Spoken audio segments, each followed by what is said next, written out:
This video will guide you through setting up the ultimate local AI environment, combining the Llama engine, a faceted gem model, and a terminal interface for a sovereign experience.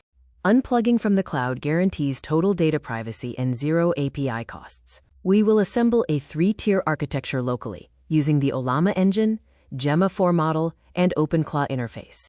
We are targeting a build for mobile-class devices with 16 GB of RAM, using the E2B and E4B Gemma 4 variants. This setup offers fast and highly optimized local execution.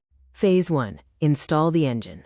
Ollama serves as the back-end runtime, managing hardware acceleration and API endpoints. Execute the installation command shown in the terminal. Phase 2.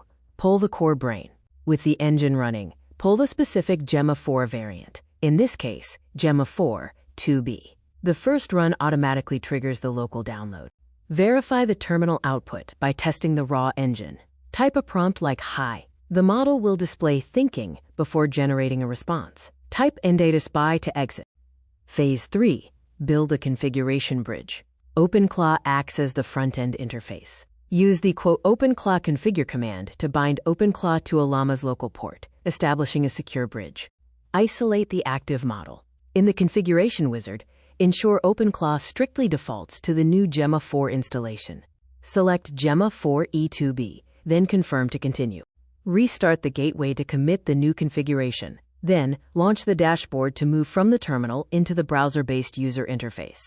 For the first run in OpenClaw, the system requires 10 to 20 seconds to load the model into memory. Subsequent queries will be near instant, providing a low-latency experience.